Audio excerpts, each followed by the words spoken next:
Hey everybody, we're the Wisco Wheeler YouTube channel, and last month we started intermittently sharing some of Lake Poygan's history that we gathered from the book Historic Lake Poygan by Chaz Velty, and also other local records that we've come across over the years. Today we're looking at the springs that were sacred to the American Indians of the area. Sacred springs were known to have existed on the shores of Lake Poygan, one on the south shore and two on the north shore.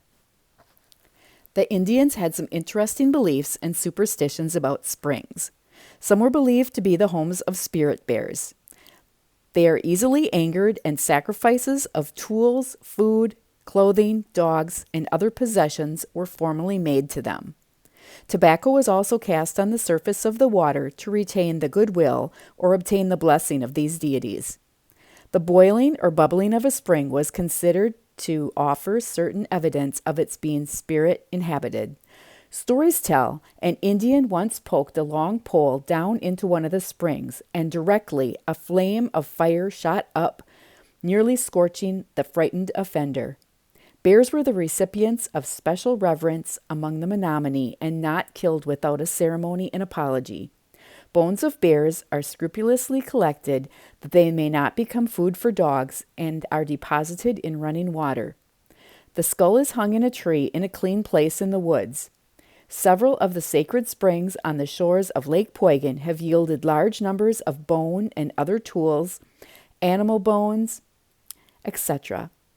The Winnebago former neighbors and friends of the Menominee say that the springs were doors through which animals enter the spirit world. The Bone Spring on the south shore is different in location and character of what was found there than those on the original beach of Lake Poygan. The Bone Spring is the west half of Section 18, Town 19, Range 16 East, which is the southwest shore of the lake. A narrative of the Lake Lauren Lehman, formerly of Winneconne, describes it as the following. About 1890, I, with 3 companions, was fishing sturgeon on Lake Poygan. Our cabin boat was tied to the shore opposite the Bone Farm. We got our water from the spring on the beach, a short distance from the boat. The spring was small, just large enough to dip a pail in, but rather deep. One morning, one of the boys went for a pail of water for breakfast. After waiting a long time for the water, we looked to see what had become of him. We saw him down on his hands and knees, clawing in the spring. Thinking that he had gone crazy, we ran over to see what the matter was, and I found him completely surrounded by Indian relics that he had dug out of the spring. We had often noticed something round bobbing around the bottom and thought it was a stone. He had poked it with a stick and then fished it out. It was a human skull. When he pulled it out, a deer horn came with it. We all joined in and scooped out everything that we could find. We dug out flint spears, all kinds of arrowheads, pipes, bone awls, bonefish spears, shells, pieces of deer horn, and other trinkets until we had more than half a bushel. We did not divide that stuff. That fall, the church in Winneconne was having a bazaar and supper, and we were asked to display our find as an attraction. It completely covered a table 10 feet long. We left it at the church that night. When we came back to get our stuff in the morning, not one scrap was left. Everything had been stolen.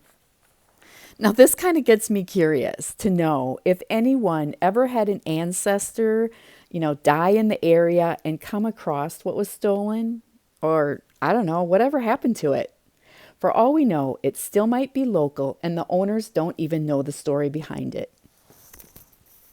Chaz Velty states in his book, The History of Lake Poygan, where he speaks of some research that he had done and gathered from an archaeologist on the Bergner Spring on the shore of Lake Poygan in the southeast quarter of the southwest quarter of Section 31, T20N R14E. This spring is now covered with water and is very deep. Long poles have not found bottom at 16 or 20 feet. The late Charles Freer pretty thoroughly explored this spring in the early days before the dams raised the level of the lake. He disposed of most of his finds to his friend S.D. Mitchell, who had on display the heavy bonefish spear with 5 barbs, 5 bone daggers, 7 bone awls, 2 bone punches, a human skull, several bear skulls, deer horns, pieces of ornamented antler, bear and other large teeth, a copper awl, and 2 quartzite and other arrowheads. Mr. Velty commented in his book that he thought the archaeologist was mistaken in describing the location of the Bergner Spring. Here are Mr. Velty's thoughts. The spring he described is probably the one located at Indian Point, about 20 rods east of the Bergner farm. My father, Adam Velty, owned the land of which Indian Point was a part. It was known by people in the area as the spring where Mr. Freer used to scrape out Indian relics with a rake that he had made for that purpose. Many times as a boy I went to that spring just to look at it. The water was quite clear. It was about 8 to 10 feet in diameter at the top and about the same in depth. It was said that deer sometimes drowned in the spring when they went there to drink. In Mr. Velty's boyhood, the spring was located in lowland and a few feet from the shoreline in normal times and overflowed during high water periods. The archaeologist Mr. Overton writes, the Freer Spring was located on the farm of the late Charles Freer. This spring was discovered by Mr. Freer about 1852. As a boy, Mr. Freer trapped mink around it and was located in a low meadow situated between a wetland and lake about 8 to 10 rods from the lake. During the following years, he raked many relics from it. In 1872, when the Neenah-Menasha dams were raised, and by the 1800s, the spring was covered by the lake. In 1889, and for 3 years thereafter, mill men drew down the water until the lake was lowered to its original bed, and all the old shore campsites were revealed to the beaches. Mr. Freer not only industriously searched the beaches, but had a sort of hooked rake made with which he combed out the spring. He not only scraped out the bottom, but dug away the sides until it was twice its original diameter and depth. Of the material he found, much was given away to friends and callers.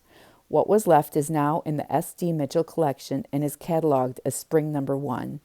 The following are perfect specimens: large bone spear, fish spear with 3 barbs, bone celt, which is a long, thin axe or hoe, 24 bone daggers, 43 bone awls, 1 flaker, 50 bear tusks, several bear skulls, many deer horns, 1 copper fish spear, and 2 broken stone gorgets. Gorgets were pendants worn around the neck, and they were hung from like a leather string. 125 perfect pieces in all. Besides these, there were many broken and miscellaneous pieces, the color and state of preservation which indicate they came from these springs. Several decorated clamshells and a piece of kalnite. It's a type of red stone, and a pipe bowl made of the Micmac type. The other kalnite pipes were Sioux in type and probably surface finds. There were probably 300 to 400 pieces if we add this to the list of specimens which Mr. Freer gave away and others raked out by relic hunters. But not only were Indian artifacts found in these sacred springs, they were found in abundance along the shores of Indian Point, Norwegian Bay, and the south shore of Lake Poygan. When the farmlands back from the shore lakes were plowed and cultivated, they for many years turned up arrowheads and other artifacts, and a collection of them can be found in almost every farmhouse around the lake. A very large part of Lake Poygan Indian artifacts found their way back to the public museum at Oshkosh.